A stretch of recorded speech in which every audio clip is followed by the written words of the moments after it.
Hello, friends and brothers. This is Justin Jones with Masonic Improvement.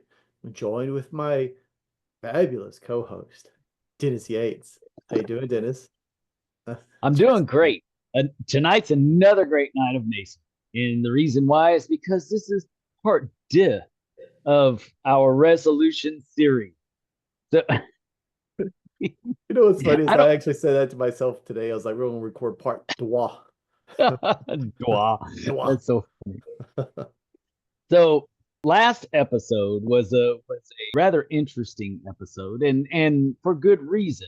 Resolutions are always interesting.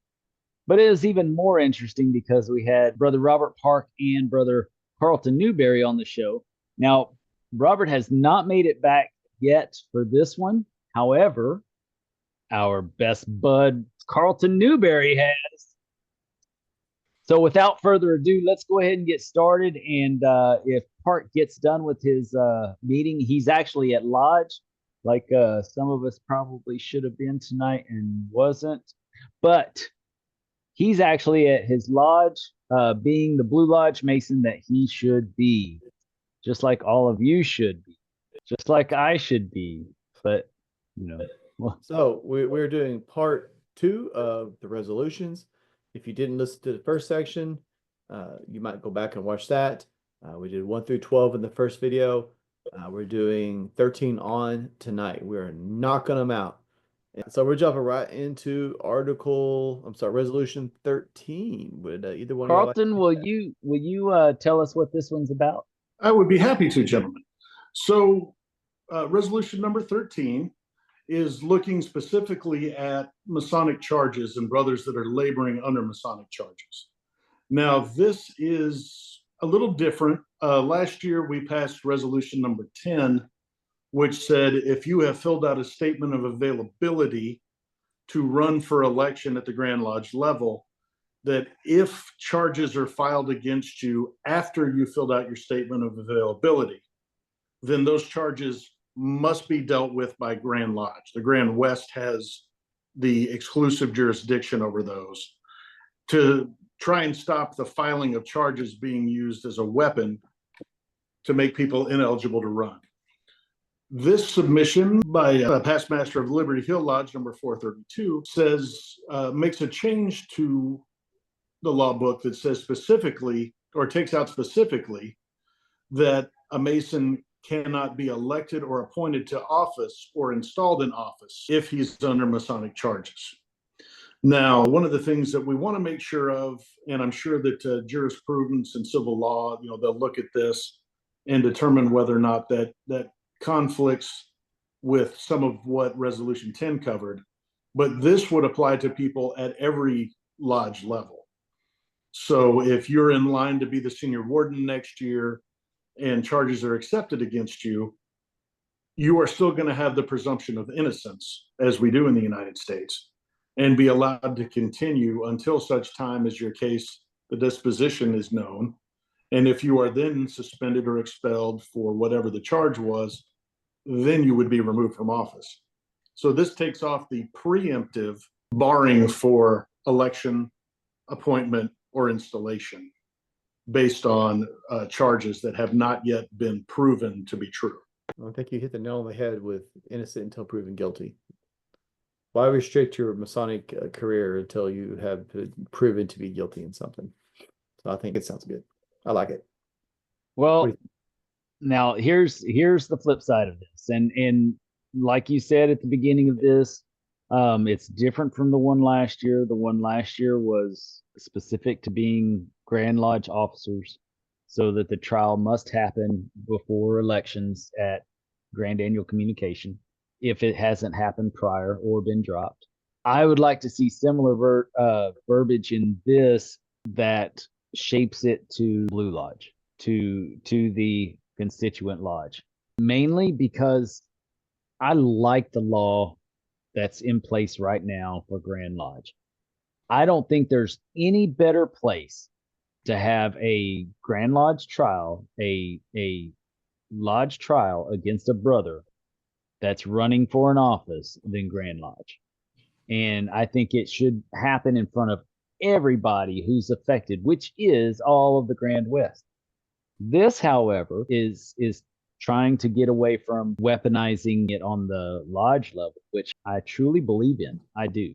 I would just like it to be shaped towards that end, in my opinion. So I would vote for it with the amendment to it to shape it towards the constituent lodge, because it protects us. It protects us. I really don't even like the idea of laboring under Masonic disciplinary action, because Yeah. it's not disciplinary action at this time, even though that's the technical term that's used in the law book. But it should not be disciplinary action until it gets to a point of disciplinary action. This is right now, it's just a Laboring under charges at that point. That's really all it is. that's really what it is. And really, you're just carrying on with your masonry until the prosecutor gathers the information that they deem worthy of taking you to court with. That's basically what it means. And we went through that in the last show, right? That's basically what's happening is the prosecutor is given all this time to find the dirt on you during this time period. So I don't like the terminology really, but that's neither here nor there. I mean, it's already in the law book as that. So it should follow suit so that it's congruent with the law book. But I still think it should be shaped towards constituent lodges. And it dovetails into another resolution we'll read later from past Master Chris Ryland, looking at trying to get all Masonic charges dealt with within a calendar year. But I mean, I know brothers, brothers that have had charges hanging over them for 5 years or more that have never been dealt with. And so these brothers are just de facto excluded from participating as an officer in any part of their blue lodges, no matter how many they belong to, until those charges are taken away. And that's just simply not Masonic, not just, and not fair. Well, at that point, you're just trying to, you don't really have anything to kick them out for. You're just trying to discourage them from, because after a while, if you can't participate in anything, you're just like, well, what's even the point? There's such a big backlog right now that a lot of people don't realize that there's people that are just waiting for the null and void. This is all null and void. It's already been dropped pretty much, but it's still, pending, waiting for them to release it and do away with it. They're just sitting there waiting. And a big shout out to Most Worshipful Tommy Chapman, who has tried to tackle that backlog this year and get things moving. And these guys are going, I know you want us to act on them, but some of the witnesses are dead because these have been sitting around so long. But some of the witnesses have moved out of state. What are we supposed to do? That's exactly the problem. But with that being said, I think we've got a pretty clear picture about how we all feel about this. Agreed. And let's move on to Resolution 14. What do you say? Absolutely. In the last one that we had discussed, the intention of it was to remove the date, right? So that it doesn't have an expiration date.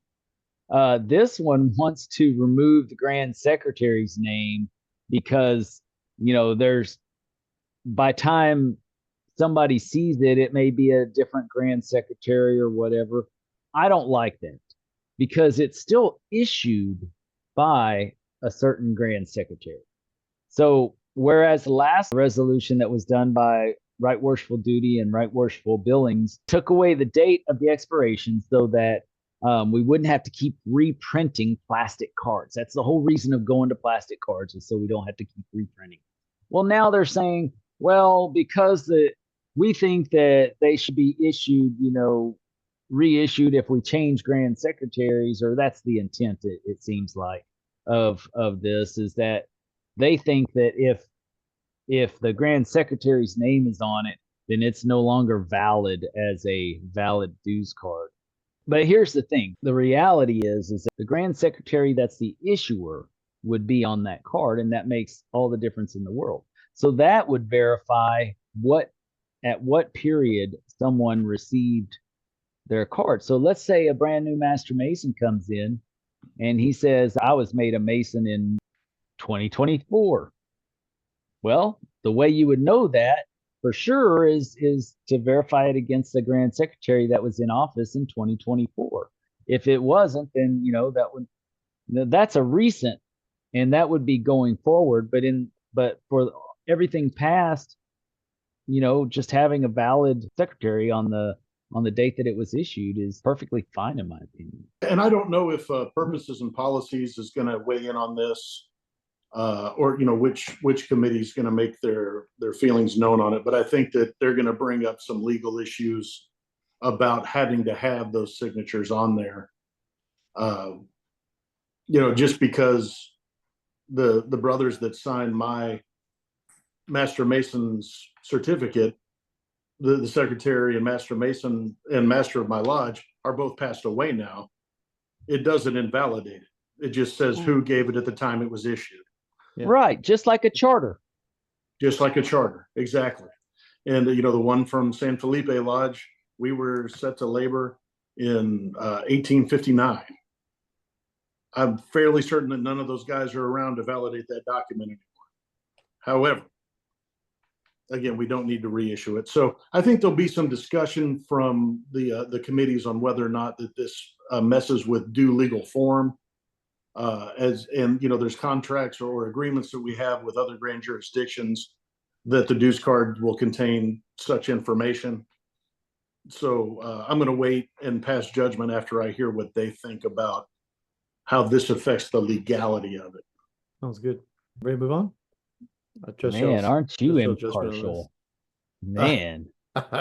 Y'all have Justin's not even saying anything. Just I don't disagree with either one of you. I could honestly, like, this is something that's out of my wheelhouse. I could go either way. I think the plastic dues cards are great, and I think whatever we need to do, that is the best course of action, where we don't have to reissue them every year, is what we should do. And if we don't have to do this, like you said, Carlton, this will probably get dissected quite a bit while we're sitting there in Grand Lodge. And if it's deemed irrelevant, well, I hope it's just one committee that comes up and says, okay, this is why we need to do it, or this is why we don't need to do it, and then let's vote. Because we don't need to have 20 people. We don't need a line going to the entry door on. Well, I'm not suggesting it's be like a drawn out conversation, but like you're saying, I'm sure some committee, maybe two, will come up and point out why it's a good idea or a bad idea. And people that are more informed of this kind of thing than I am. So I'll pretty much make my decision based off what they say and what I'm hearing at the time. Not me. I base all my decisions off of feelings. Yeah, sounds right. Hippie with your long hair. Okay, let's do number 15. I could probably handle 15.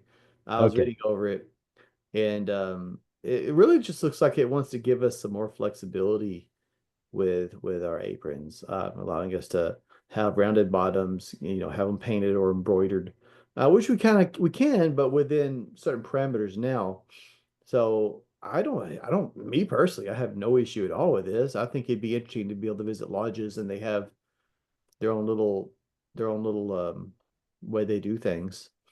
And if I could offer a little perspective on the author, Brother Jim Muller, past master, good friend of mine, love Jim very much. And Olive Branch Lodge is an historic observation lodge. They meet in the original San Felipe Lodge room from the 1850s and 60s that still stands in San Felipe, Texas. When you walk into that lodge room, you can still see the soot marks where the oil lamps were, and it's on the second floor. You can see where the soot mark is, where the secretary's desk was, where he had a lamp.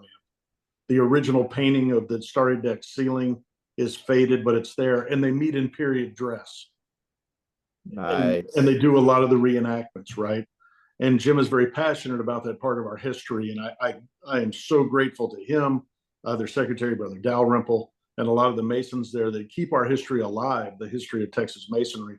And this would allow them to have period appropriate aprons and be used in different lodges when they want to have historical observances, period appropriate aprons where they were cloth painted on rounded around the edges, but still conforming to the appropriate sizes. Mm-hmm. And so that's some of, and I support him fully in this, that they should be able to do that. I'm perfectly great at our lodge having the standard 16 by 16 with the standard regalia. But for those lodges that like to do historical things, pay homage to our brothers of the past, I think that's the intention behind this. And I believe that we should be allowed to do that. Well, we've talked on it before on the show. I mean, variety is the spice of life, in my opinion. Allowing some variations in the aprons. We talked about other things, Dennis, that we'd love to see variations in somewhere down the road. I think this is great. What are your thoughts, Dennis? I'm in full support of this as well. But I'm in full support for a different reason. And I would have to add one thing caveat to this also. So you see down where it says it's on the next page, the first paragraph, the last line in there, it says reverse side with blue satin or other material. I would take out the word blue. I would put on there reverse side with satin or other material. And here's the reason why. Because I have a white apron with a white trim border, 2 Grand Lodge specifications, but it's white. And on the back, it's a white satin. I even have a glove compartment and all that kind of fancy pants stuff that I wanted to give to my lodge. I made 20 of them and donated them to my lodge, but they can't wear them because they're white and they're not blue.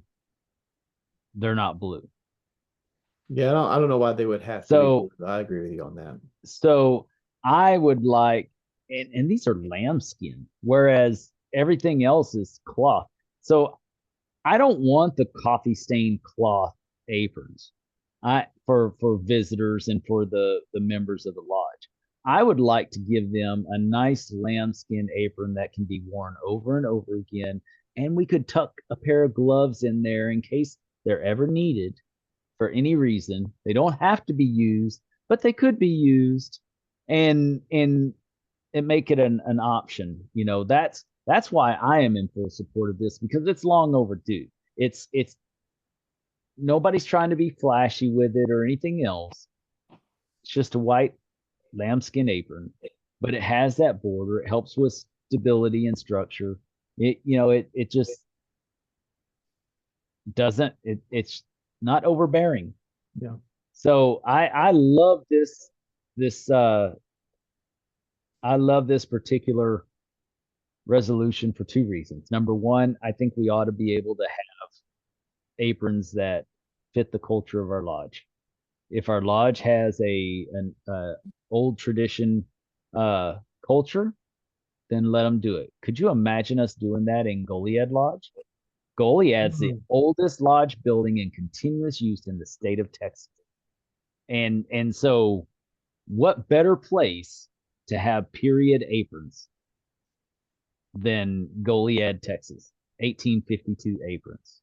Well, really, is it going to hurt anybody to allow this? Is it going to? There's no. It's not going to hurt anybody, but whoever made that original. Whoever wants. Here's the thing, and we'll talk about this in the next resolution too. You got some guys that think every lodge needs to look exactly the same. But 90% of the lodges have their own apron anyways. They don't even have the correct apron. They have whatever was cheapest from J.P. Luther's or whatever other company there was at the time. That's what most lodges have. Yeah. So how can we say it's in the name of being in conformity when you have some, borders that are this thick and some that are this thick? You have some lodge aprons that are white cloth, some that are white cloth with a blue ribbon around it that's 3/8 of an inch thick. That's not 1/2 an inch thick like it's supposed to be. I mean, there's so many different variations that exclude good ideas under the false assumption that we're messing with tradition. That's what I'm trying to get to. Right. Is that how you feel? As long as that's how you feel, Carl, that's all that matters to me. About your feelings. I'm dead inside, so I don't feel anything. I'm going completely off literal interpretation. So resolution 16. Yep. May I? Yes. Yes, absolutely. Yep. So resolution 16 is actually, it comes on the tails of a great Masonicon up in Fort Worth this year, where past master Erickson Ibarra, who's down at Gray Lodge in Houston, gave a fantastic, I mean, just an unbelievable presentation about preserving Masonic documents. And he gave a wonderful discussion on how not to store your documents, the things he's run across while he's finding these historic documents, and documents that he's found when he's helping lodges try to preserve them that they didn't even know they had, that are of great historical significance to the state, not just to the lodge. And so what he's proposing is that, or what past master Billy Hamilton is proposing, is that any lodge minutes that are over 100 years old can be published at that lodge's discretion. Now, what does that do? So let's take a lodge like San Felipe Lodge. We have our original minutes still from the mid to late 1800s.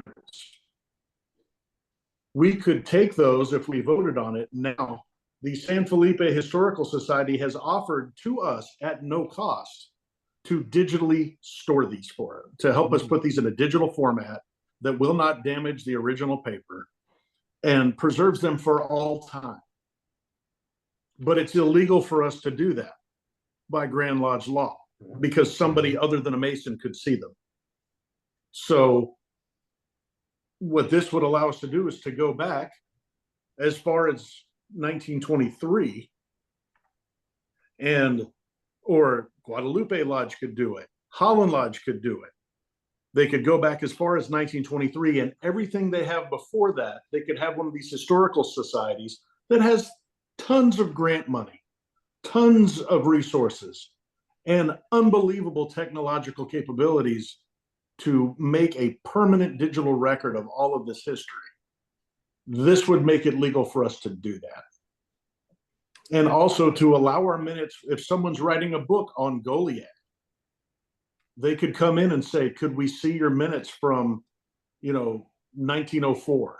Because we believe something happened down here and 3 of the guys involved were Masons. We can vote on it and let you know.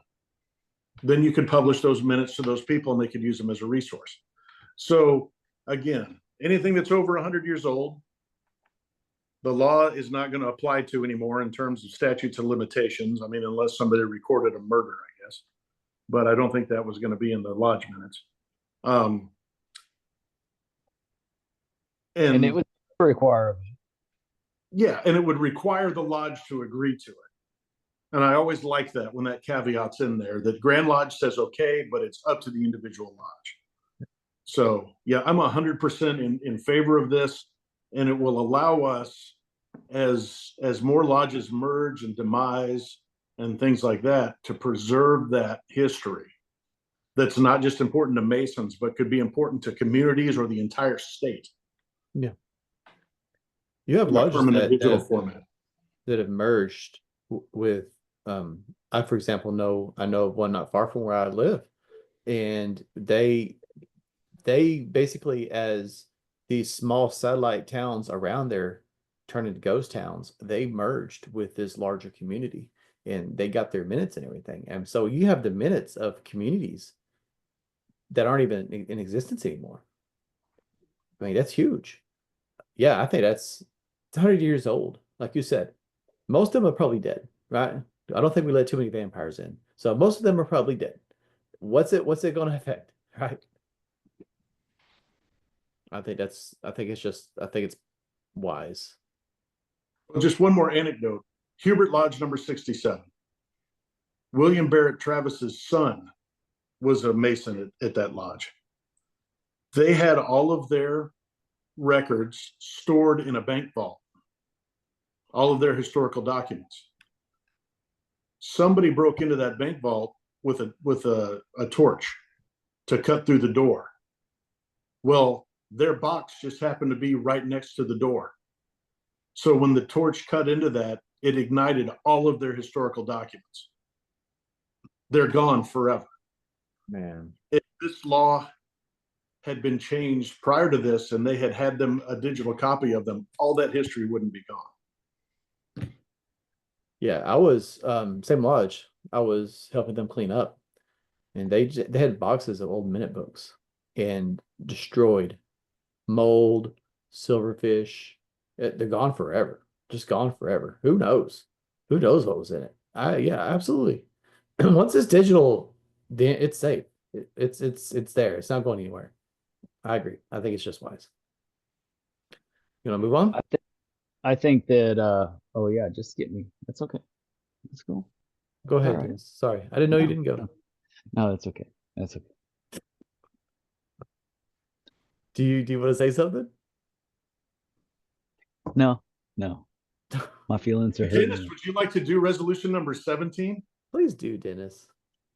We're all going into withdrawal from your melodious voice. Please. I know it. I will say in fact, just FYI, if y'all hadn't seen the show with Right Worshipful Bradley S. Billings, our Grand Secretary, the grandest Secretary of Texas, we talked about that, as a matter of fact, about preserving the minutes. And By the way, it's at 362 views in just 3 days. So do it very well. He always does. Yep. He always delivers. But we were talking about, and you know, Carlton, something I had talked to Brad about after the show was preserving our charters.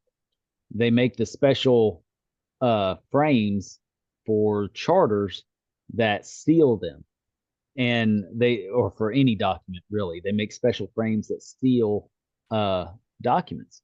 And so if we can get a company to come in and help us to digitalize our minutes, and then possibly make a donation to help us seal our charters, if we digitize our charters and all of those important documents of our lodges, and possibly get funds from them to help us to seal those charters in the name of local history, man, talk about a win-win-win. Yeah, because that's something that's important to me, because our charters are starting to fade on the walls, and they're historical documents, and they are extremely important, not only to our lodge but to our state's history. Yep. And so we should be taking better care of those. But we were talking about a different thing on sealing them. But hell, if we can get historical foundations to come in and help us with these projects, man, I'm all for it. So I will go on to resolution 17. Whereas it is evident that music has been an integral part of Masonry. Actually, I can't remember this this resolution, and I didn't read it while y'all were talking. I was just listening to you guys. It's the one to allow music. So this one is basically, yeah, that's what I was going to go to, is therefore it be resolved, the constituent lodges of this grand jurisdiction who desire to do so be granted the option to incorporate music into the various degrees and ceremonies of Masonry. And this is music that has been previously authorized by the Grand Lodge of England, or the Grand Lodge of Texas. And of course, England being, that's the grandmother of all mother lodges. That's why they say that. But and I think they're even talking about having like a recording of this music. And because it says on here, as long as it's sung by Masons. Yeah. But the instrumental music is what it's talking about, is that can be pre-recorded. Right. So I'm all for this either way. I'm all for this. I wouldn't care if it wasn't sung by Masons, in my opinion. If I could have people that were professional singers sing this stuff, and I'm not talking about, it doesn't have to be opera singers or anything like that, but just professional singers who are pretty good at it, a little bit better than me, and I'm pretty good at it. If they can be a little bit better than me and sound a little bit better than me, then man, I'm all for it. Yeah. If they sound a little bit worse than me, no, that's okay. But I'll just go ahead. Sorry. this is exactly what Larry Fitzpatrick and who was that was with him running around Lance. talking about the Lance Candler. music? Lance Candler, that's it. They've been touring around Texas all year talking about this. Yeah. It's just an excuse for Larry to try tacos in different towns. No, not Larry, not Oh, I'm sorry. That's Oh, Larry Fitzpatrick. Not- Okay. not Kirkpatrick. I'm just playing. I'm sorry. Fitzpatrick. Let's get the I was like, I didn't know he liked Patrick's tacos, but okay. yeah, because this Fitzpatrick. No, but not in all honesty, and that's why it specifically says that it would have to be sung by Masons, because we can't have another singer in there. We can't bring someone into a tiled lodge to sing a part. And it specifically says that only the instrumental portions would be pre-recorded. And that way the words of the music we're using or whatever, the recordings of that wouldn't ever have the opportunity to be leaked out. But I fully support Hey, whatever. individual lodges being able to use music appropriately, as has been done in the past. And I'm very grateful that they put in the caveat that it's music that was previously approved by the UGLE or by the Grand Lodge of Texas, so that we don't end up with some kind of, new age John Tesh version of the music here. hey. Nobody needs to talk bad about New Age. I was in favor John Tesh of a similar resolution that these two presented a few years ago, and it was along the same lines. And I again, this goes back to what I was saying. If a lodge wants to have music and incorporate it into wherever it's appropriate, who are we to I mean, like you said, there is historic precedence that this is used across the globe. There's no reason why we need to act like this is some new idea, this new concept. It just goes, it kind of flies in the face of this cookie cutter approach that a lot of people have in their minds. But if I would love to go into a lodge that dressed nice and dimly lit and playing some somber music as I go in, and having my senses being excited as I go in and sit down and start to think about things. I think it's great. I'm not saying that's the only time that they would use it, but let's I'm not saying open the floodgates, but let's kind of we've already in the past have started exploring allowing some flexibility, and I think it has gone well. And I don't know why we can't continue to explore this. I think this would be fantastic. I think that Carlton, do you remember the representation of the Master Mason's degree that we saw in Austin back in 2022? Do you remember that? I do. That was one of the most magnificent displays of a master's degree that I've ever seen. And that music really made it. There wasn't a whole lot special about the actual performance of the degree, except it was spot on. I mean, I will say that. But it was a masterful performance by all the esoterists, absolutely. But that the music added a tremendous sense of occasion. Absolutely.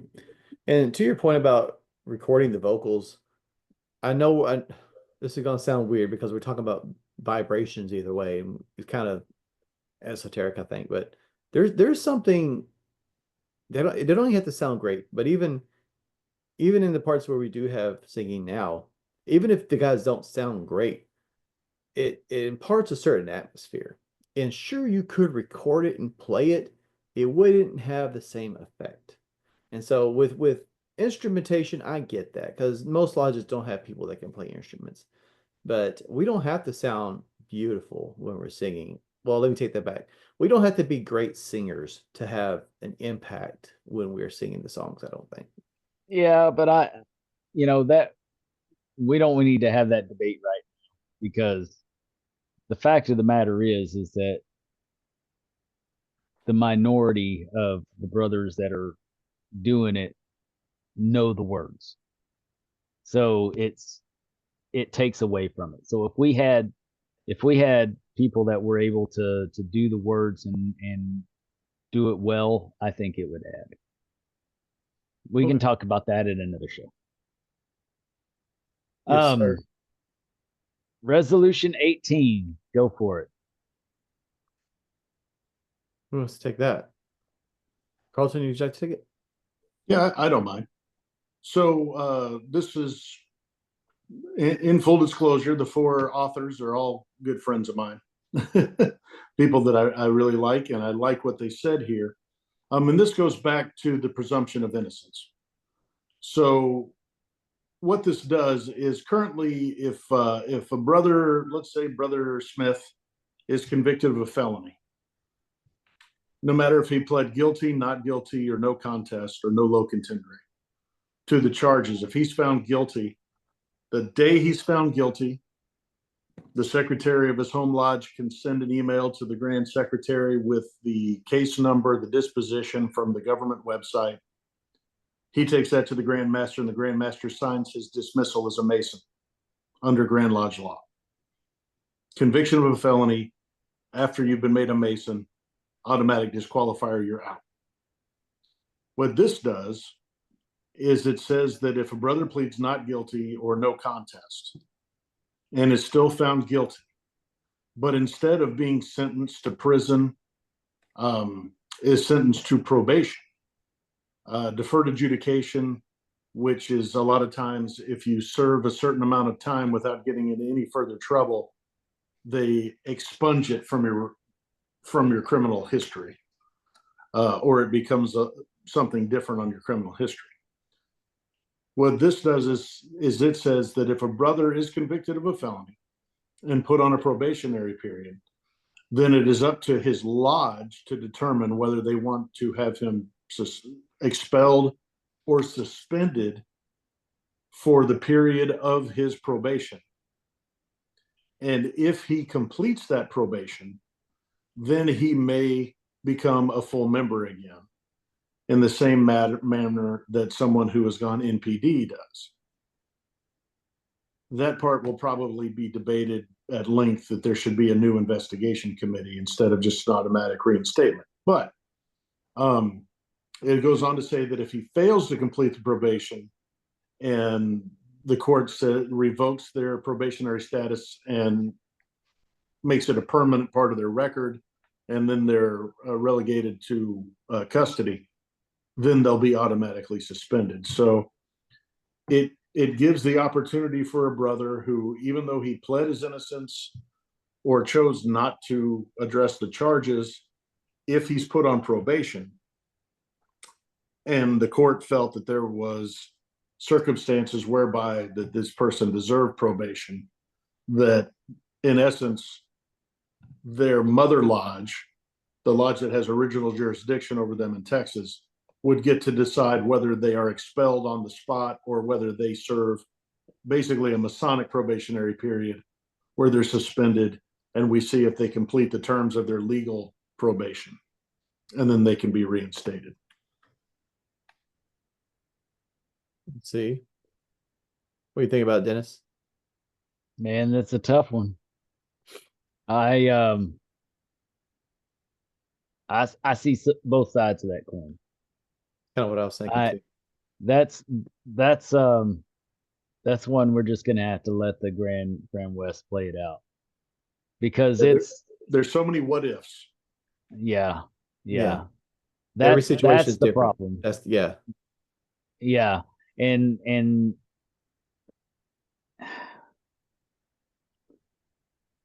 I don't know that somebody should be automatically, dropped out of the fraternity, but I don't know that maybe an investigation of our own shouldn't be had into the circumstances, because ultimately it reflects on all of us and not just the lodge. That's my problem. is that it reflects on all of us and not just my lodge. Yeah.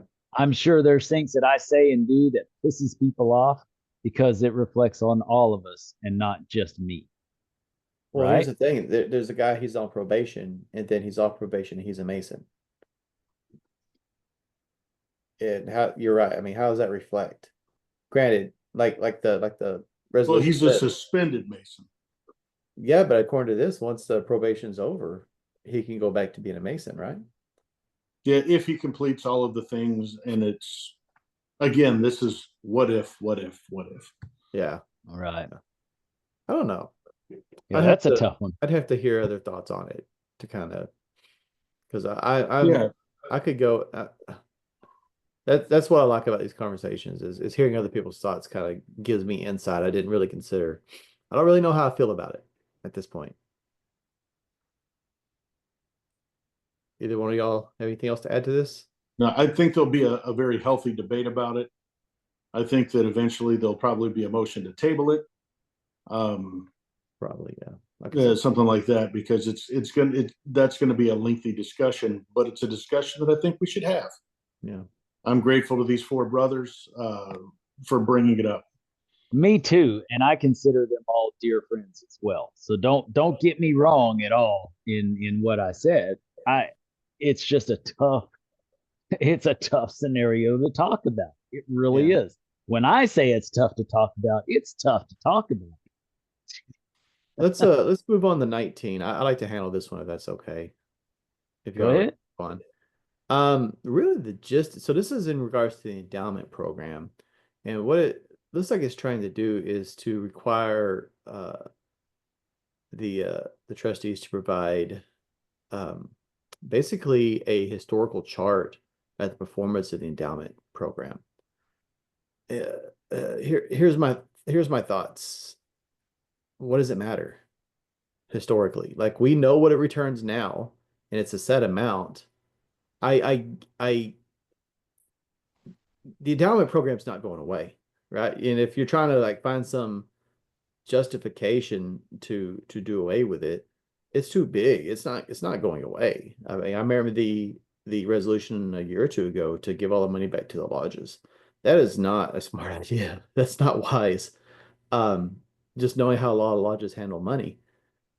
Um, I get the spirit of this, or at least I think I do, but I don't see the advantage of looking at breaking down all this data. If you're wanting transparency, I get it, but it's not going to.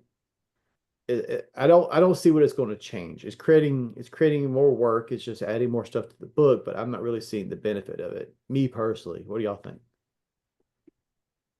Do you want to go or you want me to go first? I'll be happy to because I just have one quick thought on this, and that is, as much as I travel around the state, and I know you guys do too, one of the topics that often comes up is the endowment fund. Mm-hmm.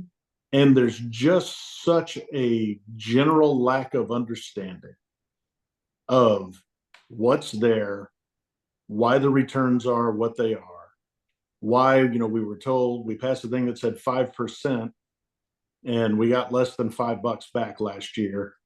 People just, they don't trust what they can't see.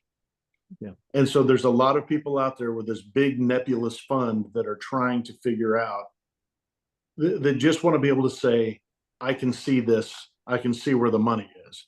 Mm-hmm. And I think that gives them a feeling, I personally think that gives a lot of guys some comfort to be able to say, okay, well, if things change next year, I've got the numbers of what happened this year. So at least I have a starting point to try and figure out what happened. Yeah. And if I have these documents and, the big nebulous, scary, what are they trying to pull? What are they trying to hide? Right. Having those documents in their hands, I think, makes people feel safer that whoever's making the decisions on the investments, whoever's handling the distributions, that now they have an ironclad piece of paper with proper numerals on it that can better explain why. Well, I think it's just that general lack of understanding that's fueling this. It could be, and I just want to say before Dennis hops in, I mean, getting whatever entity is handling the investments. I don't know who it is to provide that information. Probably isn't hard. They can tell you where it's invested. They could probably show you a pretty reasonable, or at least up to the point that they received the till they took over the investments. I don't know how long ago that was. I think it's Vanguard now, right? So Vanguard could probably show you since they started.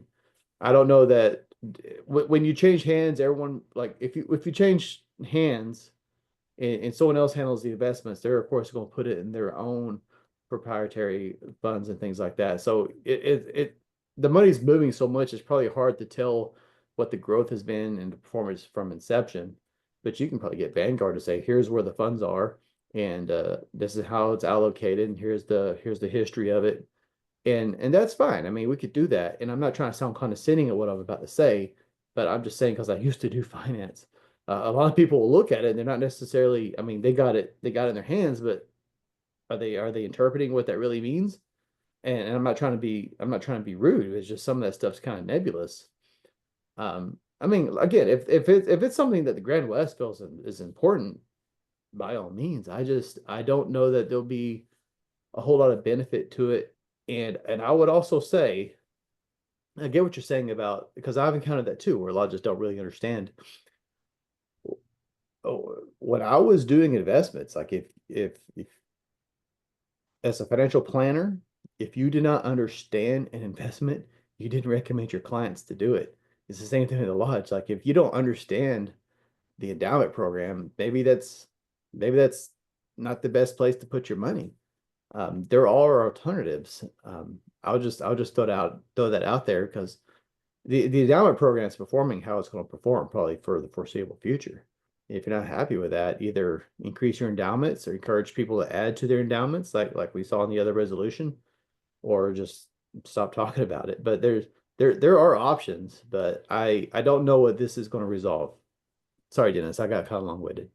All right, now I'm gonna kind of parrot what you're saying there, except what my point is that if people don't want to understand how the investment program works, how the endowment program works, they're just not going to understand it.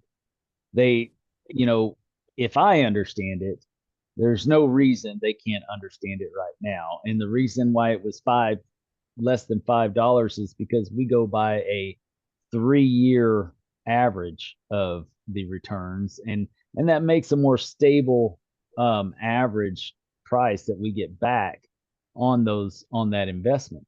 Now, can we get a chart, a nice little pie chart like Edward Jones gives us, and see all the little charts and watch the little lines going up? I am certain that Vanguard has that so that we can see that. But are we going to look at that so that we can say, oh, they only got 10.1% on the return on this, and my personal investment got 12%. We could have gotten 2% more and caused all this big fuss. For me personally, I believe it's just another way that sure, transparency is cool, but to a certain degree, is it just looking for a smoking gun so you can start more garbage than needs to be started? Because we know that it's going to be a very conservative investment in something like this. It's a huge amount of money. It's a long-term investment. So it's going to be a very conservative investment. And so doing the 3-year average, it makes it more stable as far as what we're getting back on things, and I'm okay with that. And if you want to understand the endowment a little bit better, go online and watch the Treasure School online. They talk about it, at least the one from last year. They talk about it. Right Worshipful Townsend explains it very well. And I think that everyone would understand it if they would just want to understand it and go seek out that information, because it's you and I have made videos on it before. Yes. It doesn't go into as much detail, but we made videos also. So there's a lot of Yeah. stuff out there. It's not as ambiguous as some people might want you to think. But yeah. Yeah, it's not that difficult. So that's my 2 cents on it. I think that it can be transparency's cool until it's not, until it's used as a like a smoking gun, just trying to dig up stuff, saying that someone's incompetent when incompetence is all relevant to the situation. You know, you can say someone's incompetent based upon your own personal gains or whatever, but you may be 20 years old and willing to take a risk with the China's best stock, whereas the Grand Lodge of Texas is not willing to take that risk. And so, you know, it's all relevant. Yeah. Yeah, I'm getting great gains right now off triple leveraged ETFs, but is that for the endowment program? Absolutely not. So yeah, to compare apples and oranges, and that's what people will do. This goes back to one of the resolutions we talked about last session about what was it about the budget and setting that out. Transparency is good, but there's also such thing as too much transparency, because then people are just bombarded and overwhelmed with so much information they can't sort through it anyway, and it just creates more issues than it solves. And I think this is along those same lines. Yes. Yes. Shall we? Do you want to do this one, Carlton, or do you want me to do it? I can do it. I know Why this. don't you start us off, Big Eddie? This one is basically the resolution that is trying to stop the delay in all the Masonic charges that are out there. There's so many. There's such a big backlog. Anything that's over a year gets squashed. If you can't prove them, if you can't prove it in a year and get it done, then you know maybe something else needs to happen. Man, That's what I get people wringing hands already. I love it. Yeah.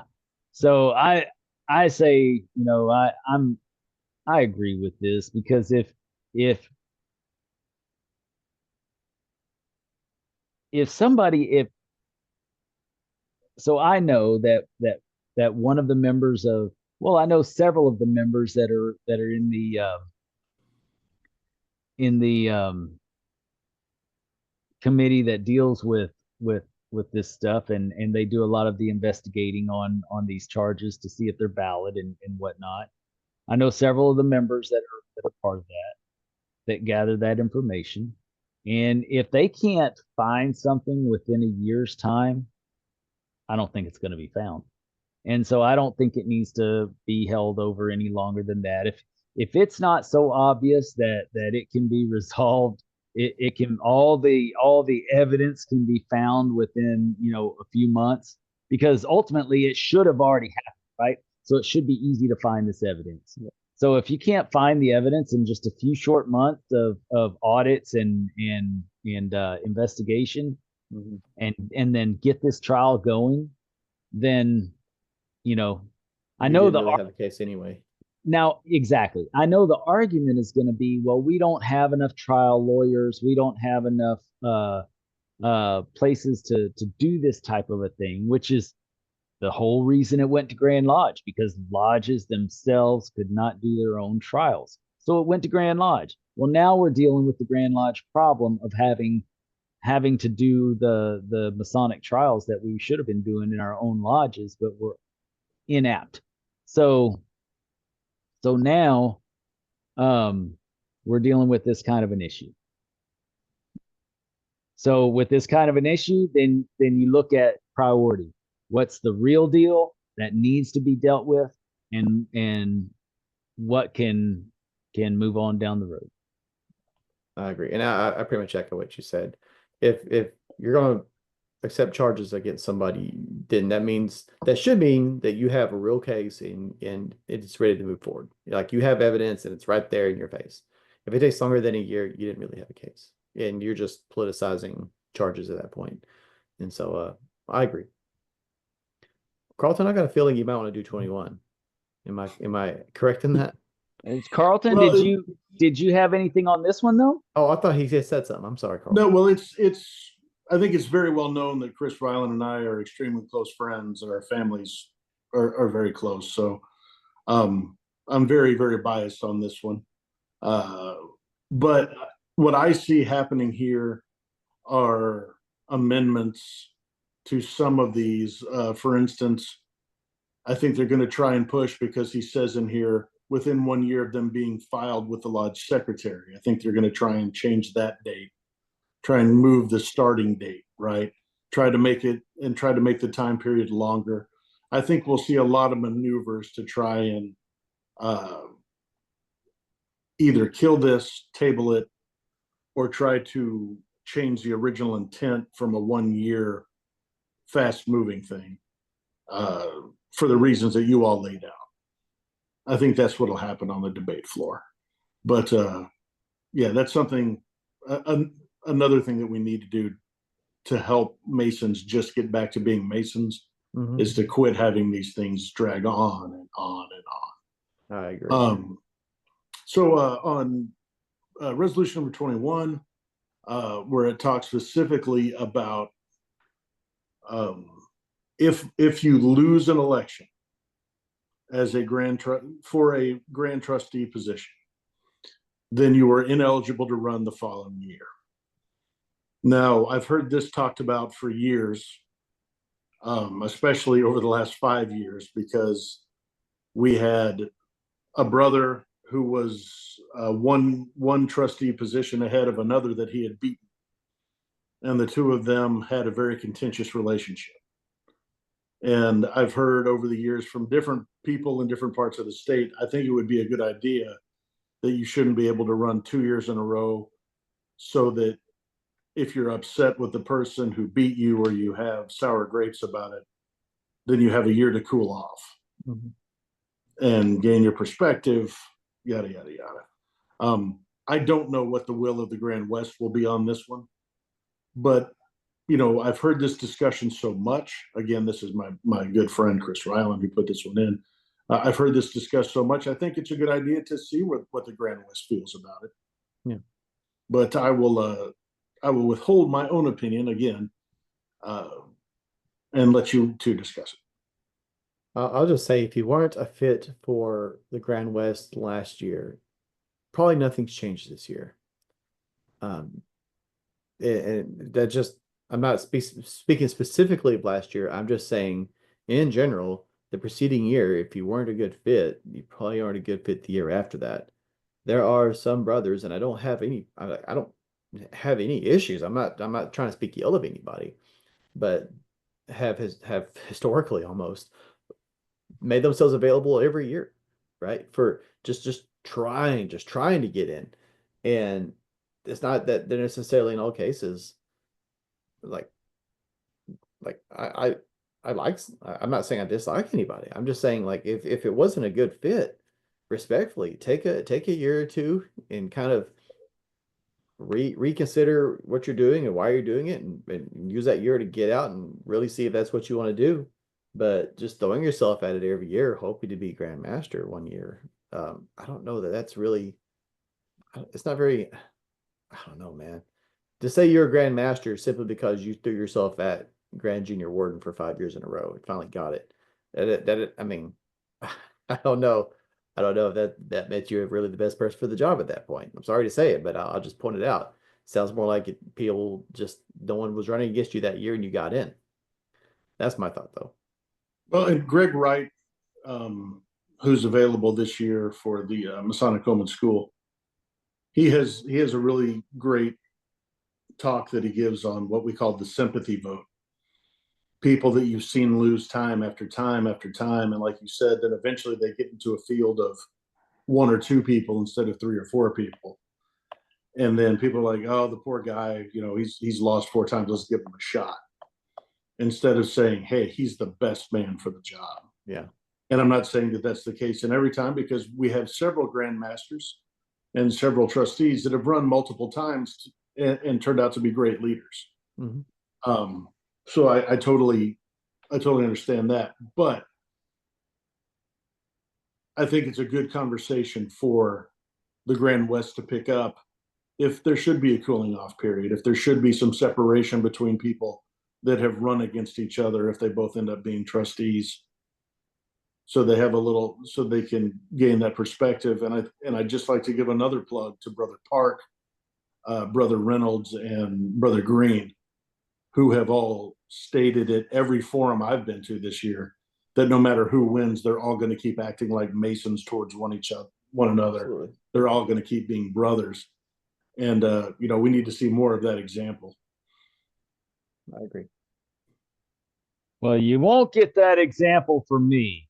Just kidding. Guys, I got to take this a little further. I think this is another one of those that I would like to see a little bit added to it. I'd like to see a 3-strike, you're out rule. And then maybe brothers might be a little more purposeful with what they're doing and not just running year after year after year. If you go in and you can't make it this year, and then you go in the next year and you can't make it, you might think again before going in the next year. You might wait a little bit and say, hey, I've already lost twice in a row. Do I want that stigma following me into this year? Do I want that following me, or do I want to let things cool down a little bit and then come in later on when there might be a better opportunity for me to do that? I don't know. I think that is a good idea, having a cooling off period. I don't know that 1 year is going to do it for some of these brothers. If, the stigma that we encountered, that you mentioned, one brother being made before the other brother,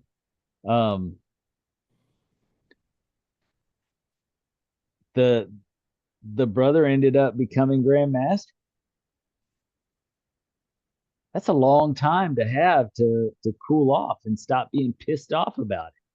But it didn't happen. So is it really that's going to fix the problem? But, there again, that person also didn't have to go through more than 3 times to become a elected official. So who knows? It's anybody's guess what's going to be the solution to this. But I think it's a good start. I think we're thinking in the right direction, that we can't just keep doing this, just for the sake of throwing your hat in the ring. I traveled all this distance last year. I hate to it all. I've been wasted. I'm going to try one more year. I've traveled all this distance the last 2 years. I hate for it to all be wasted. I'm going to try one more. At some point, we got to figure out a way to slow the roll of some of this. I mean, well, I'll also say, we hadn't hinted at this, but it would also be a great way to prevent people from making nominations from the floor, just to disrupt get things. back at And people. be petty and be juvenile. Exactly. Yeah. Right. Just throwing that out there. Yeah. That was a really nice throw. Shall we move on? How about it was 22? Underhanded, just how I like it. 22 looks like it's just a name change. Am I correct? Yeah. And they followed the guidelines that we've set out as a Grand Lodge, where they've shown the preliminary votes, the dates of the votes at the different lodges.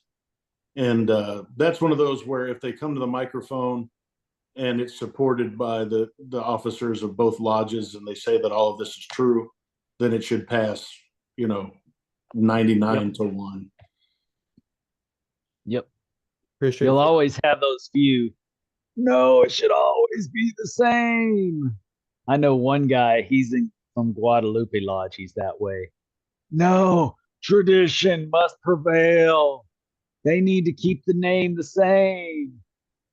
But no, I've never seen one fail. Like Right Worshipful Stewart points out, I've never seen one fail. However, you always have 1 or 2 guys that always vote against it. It's like, really? Are you I don't like kidding me? change. It's an innovation. Is that a really big fat finger or what? I mean, is your thumb like this big? Shall we move on? We do. Yes, let's do. I'll handle 2023. This was kind of. Why don't you let me take that one, because go ahead. my name actually got left off of this by accident. Oh, you're on I there? thought it did. Yeah, as a co-sponsor. So originally I had filed a resolution on this matter quite some time ago. And then several weeks later, some other brothers filed a resolution on the matter. And working with them and with Right Worshipful Wendell Miller, who was assigned this resolution as they were looking at it jurisprudence, I agreed that my resolution could have used a little extra than what it had. They agreed that their resolution had a little more than what it might have needed.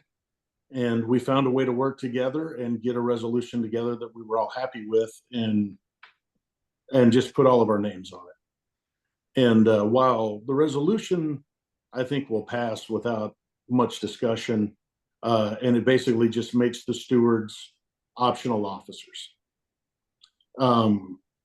Again, these are officers that in our jurisdiction don't play any role in the opening and closing of any lodge or during any degree. But again, we all swore that we would abide by Grand Lodge law. Yep. And right now the Grand Lodge law says that they are a must-have. Now, why did this come up? I think we all know the political reasons why people might want to say that these lodges are out of compliance with Grand Lodge law and they shouldn't be allowed to vote, right? Again, saying what we said before, I don't believe that Right Worshipful Reader or Most Worshipful Chapman have any subversive will to go around and start gobbling up charters for people that don't have stewards. I don't believe that. But I do believe there are brothers who want to use this for a political advantage at some point. So what we've done here is taken the just very simple steps of moving those two offices in with the musician, the marshal, and the master of ceremonies as optional officers. And again, the other gentlemen, they had the foresight to go ahead and add in updating Form 23 as well, and making them in there optional as well.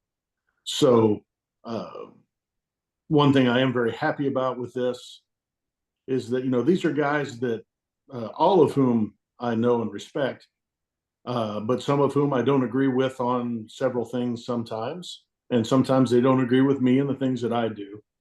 But we as Masons found a topic that we all agree on and work together on. And I think that that's a really good thing for Masonry. I agree. Yeah, I'll just say, I think the stewards are important.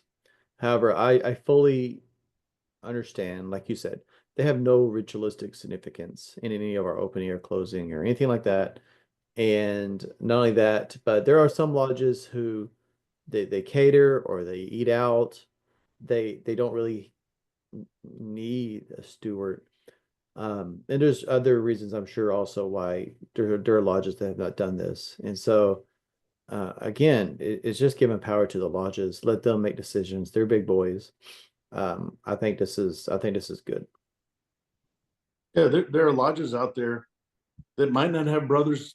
And we all know these lodges that they've got 10 or 12 guys that show up and make the lodge run. None of them are willing to be in charge of the meals every month. So they do a round robin of, I'll take January, you take February, whatever. But they're still impacting their community with scholarship programs, reading for bikes, those kind of things. They're still taking care of the Masonic widows in their area. They're still being good Masons. Exactly. Whether or not they need to assign somebody to cook. But for those lodges that use it as part of their officer training, like my home lodge of Cypress, I started off in the kitchen, just like most all of the masters who went before me, and worked my way up in through some chairs. I think that those lodges that utilize that office or those two offices to the best of their ability, I take my hat off to them, and I fully support their right to have those stewards and to make sure that they have a named office and they have a jewel and they have a place. I agree. Dennis, do you have any thoughts? Uh, Well, what are your thoughts? I know you have thoughts. What are your thoughts? I gotta grab a cough drop. I'll be right back. But please talk. I, I'm almost converted, Carlton. I almost am, because I do appreciate your sentiment on this, and I definitely hate the idea that anyone um would hold something like that over a lodge and pull a charter because of it. You know, that bugs me. I hate the idea of pulling charters for, just looking for excuses. I just don't think we have that in the line right now going forward, but we have in the past. And of course, that's what set the precedent, right? And so I get it. I just hate taking away responsibilities from the lodge. At what point do we stop taking away responsibilities of the lodge and let them continue to dwindle away until they're nothing and not representative of what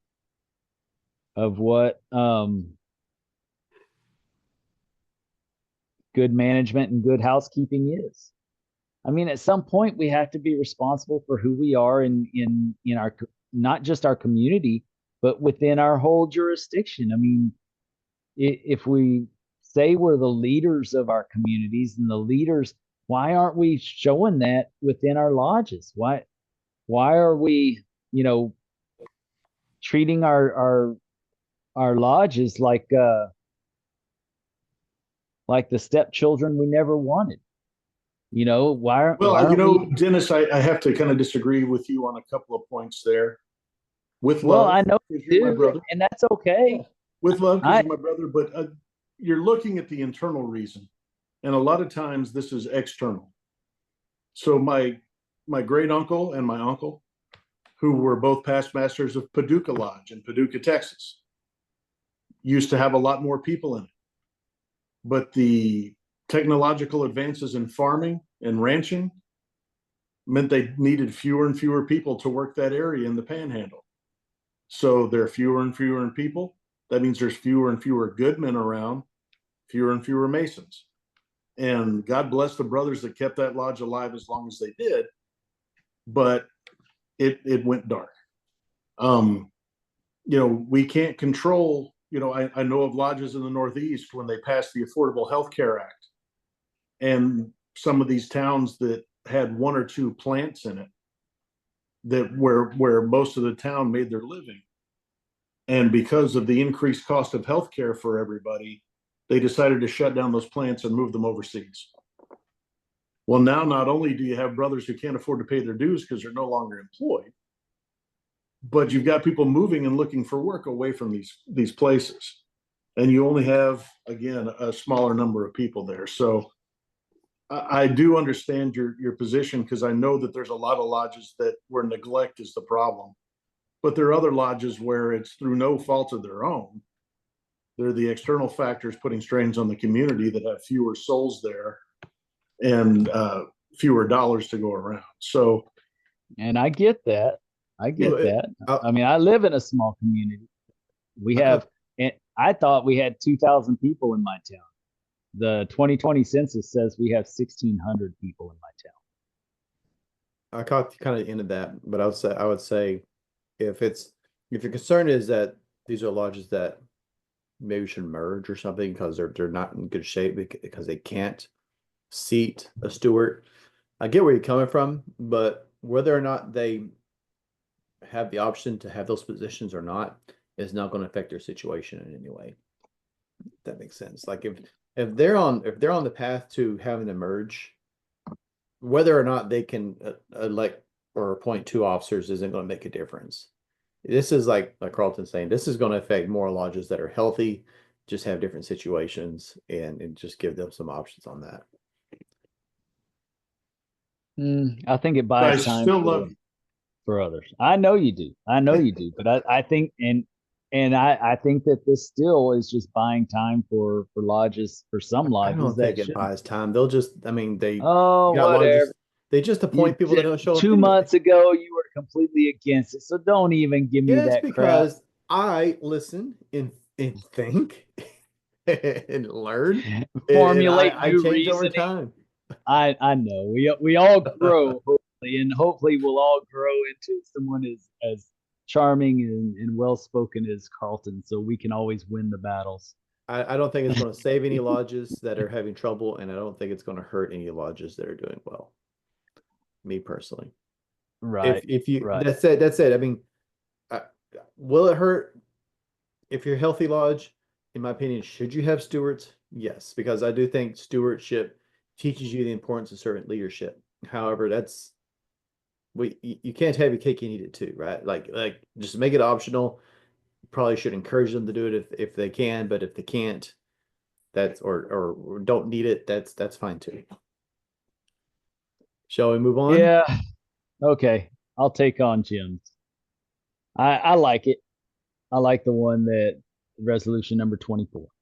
This is 24. Okay, I'm sorry. I keep skipping ahead. My bad. Yes, I think it's great. So resolution 24 basically states that in order for a Grand Master to be removed or a Grand Officer to be removed from his position, it requires a 100% vote of the remaining trustees. So to remove a trustee from the seat that they hold, it requires a vote from the rest of the trustees, plus it immediately causes to happen a letter from the grand secretary um, that will call a special communication that also requires 2/3 majority to keep that in place. So the Grand West has the ultimate say. So what would happen is if somebody wanted the Grand Master removed, then they would the trustees could vote that they stop doing their official duties right at that moment as a trustee. But at that time, it would go to a vote within 60 days to the Grand West. The Grand West would meet, and it would have to be ratified by 2/3 majority of the quorum present to keep that in effect. And then it goes on to state the different things that would happen in that instance if that were to happen. Is that correct, or is this just the Grand Master?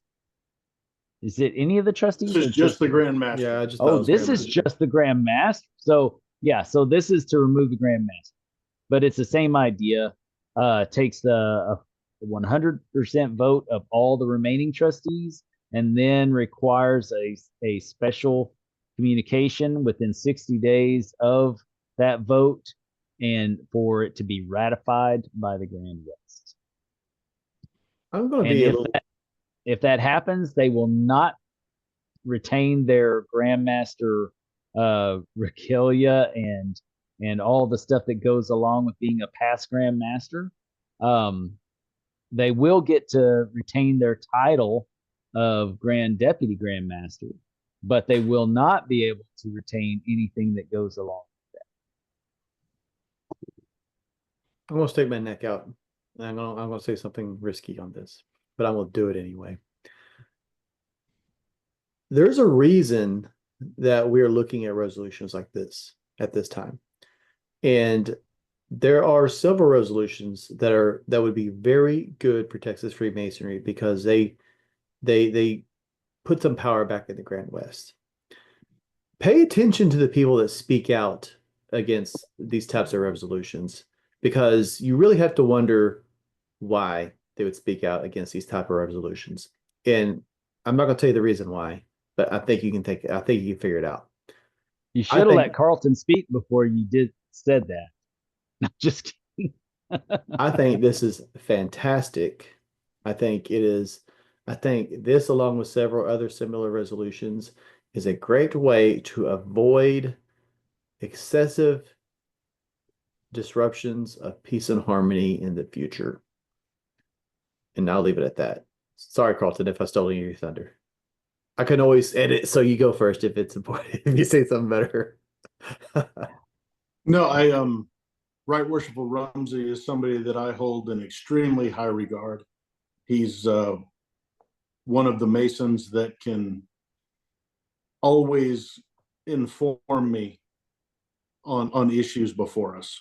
He's got a vast knowledge, not just of our esoteric work and our appendant bodies, but of Texas legal code and all these other things that he's just a wealth of knowledge. And he's been very generous with the fraternity and with me personally in sharing that. And I love what he's put together here, because if we look at the holdover resolution number 4 that we discussed last time, that passed by nearly 4-1 last year, it gives us a chance as for 50 lodges or a majority of the trustees to call a special session. But there's no mechanism for us to do anything if the perception is, or the reality is, that the Grand Master is the problem. This puts a mechanism in the law book to address that. The only area that I think will really be up for debate is the percentages.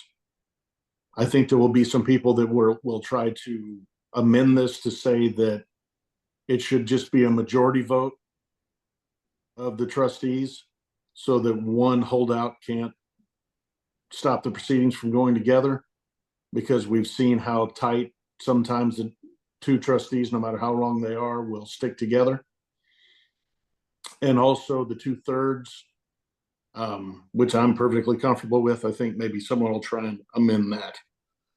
But otherwise, I think Justin made a great point. People who speak out against mechanisms of accountability and assurance, you have to wonder why.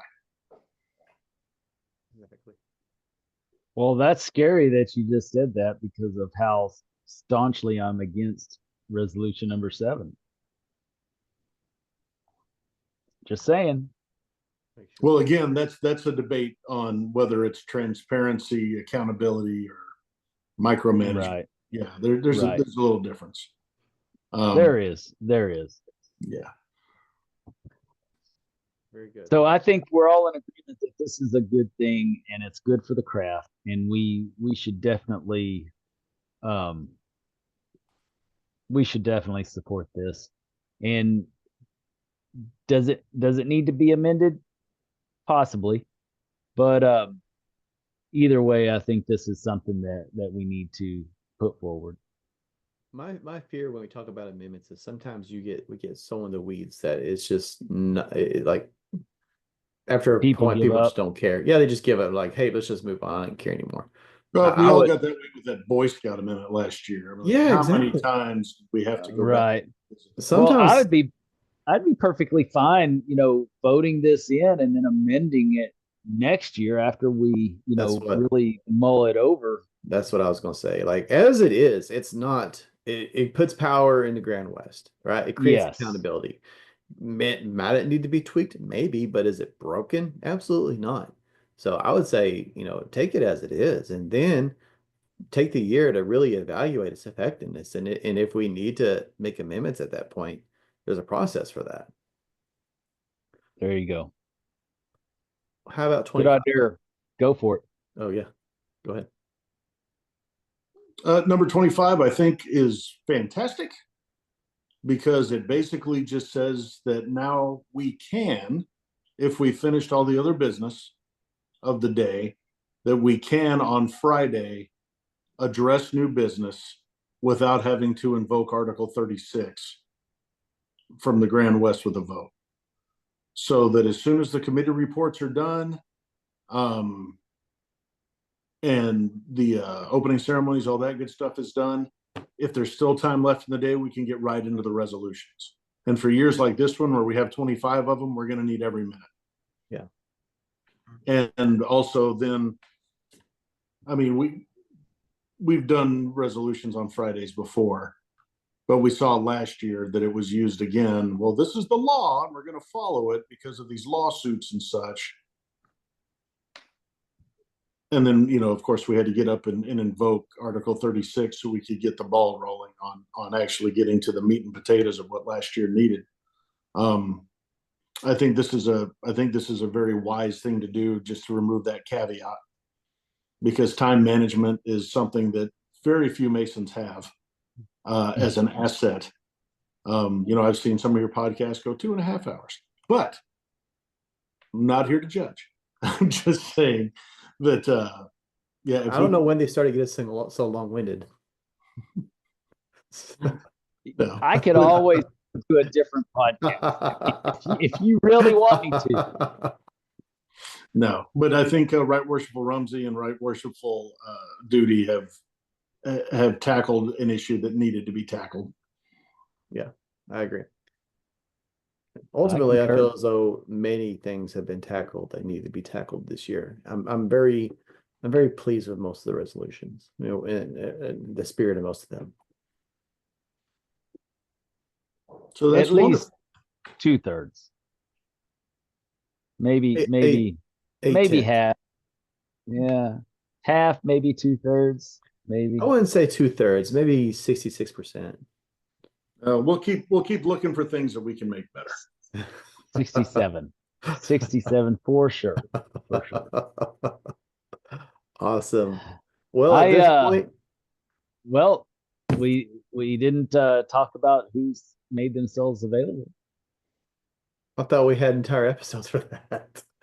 Did we do that? Huh? Well, I mean, as they're expressing willingness, we're bringing them onto the show. No, well, but they haven't, so we'll just leave it at that. But I was going to say, for statements of availability, we have Grand Junior Warden, for Grand Junior Warden, Chip Green Jr. We have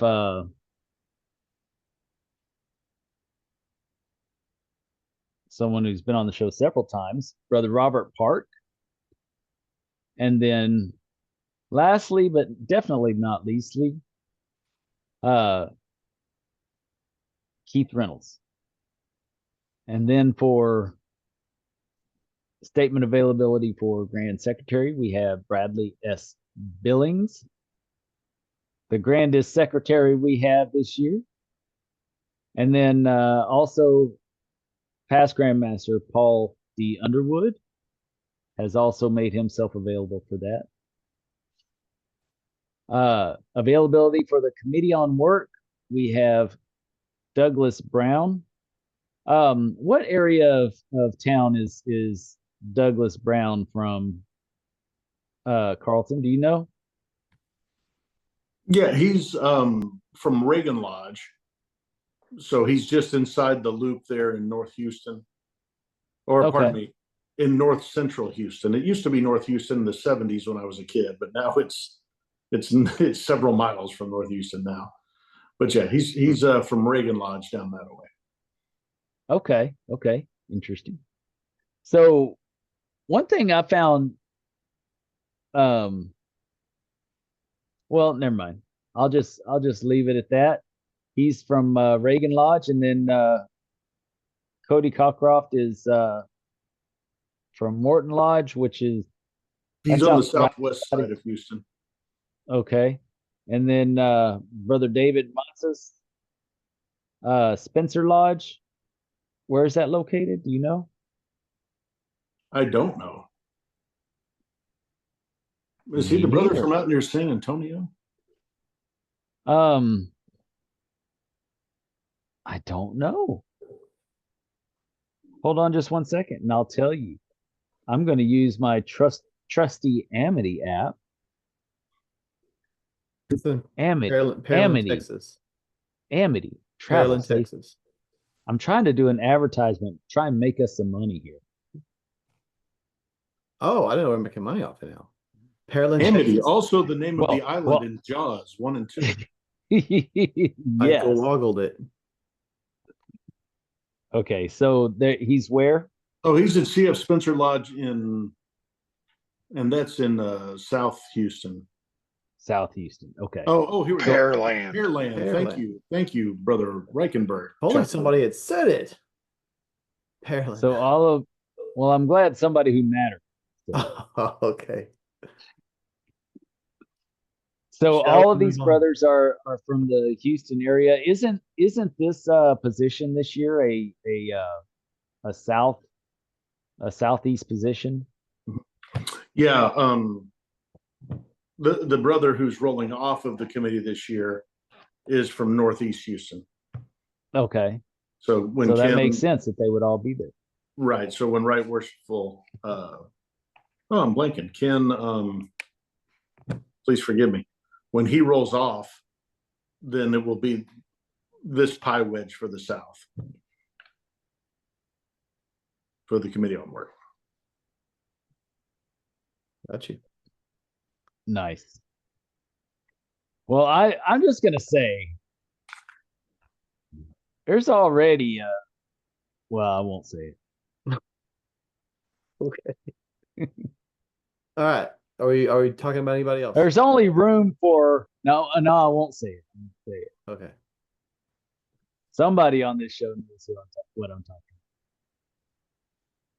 talking So the Masonic Home and School Board, you have the incumbent, John Clements, who we all know from his when he gets up and gives the speech on behalf of the Home and School Board at Grand Lodge.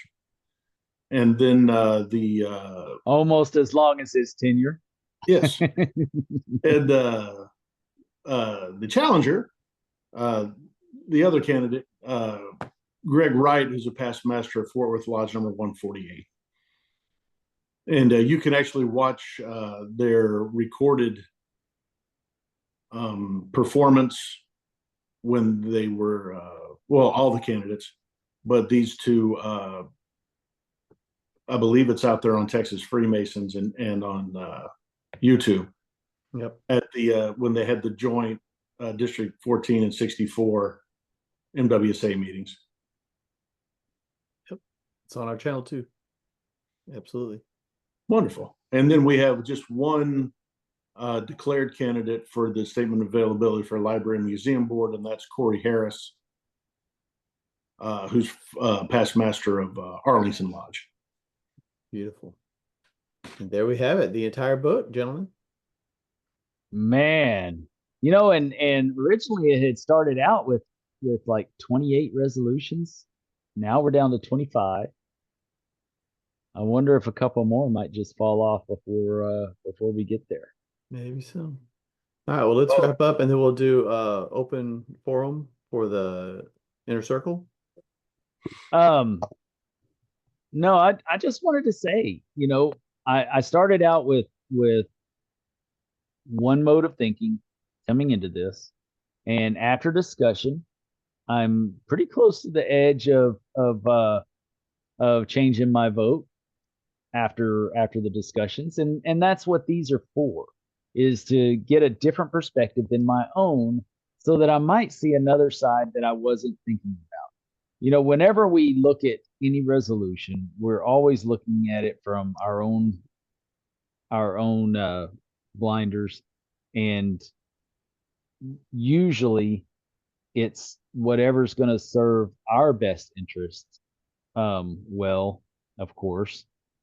But sometimes when I hear it from somebody else in a different perspective, I realize that my best interest isn't always what's best for the fraternity. Sometimes it's a little bit more important than just what I think. And I think that that's happened over these last two episodes. And I'm grateful for Carlton and Brother Park coming on and talking to us about this, and talking us through these issues, because it helps me gain perspective I probably wouldn't have had if it was just Justin and I talking about it, because a lot of times we agree on a lot of things, and so it sometimes it can be like a parroting effect. And so I appreciate you coming on, Carlton, and And Robert Park, I appreciate you coming on the last episode and helping us through. And those were some tough ones. Boy, these were kind of softball resolutions compared to the last one, in my opinion, though they are all important. And so, brothers, I hope that you've enjoyed the show. And I also hope to see you at Grand Lodge. As of right now, we're only just a little bit over 800 people that have registered for Grand Lodge, whereas last year at the same time, we were at 2,200 people. It's time for you to get online, get registered, and we'll see you there. Yeah. Because it's never been more important than this year to prove that it wasn't just a schism or some kind of a off year that caused last year to happen. You either get together as a Grand West and be a Grand West, or you don't. I hope we get together as a Grand West and be a Grand West, because they need us. The Grand East needs the Grand West. We need that balance. So without further ado, it's time to get to our inner circle. And some brothers I really appreciate and love and can't wait to talk to them about all this. And you brothers keep it between the books. Losses.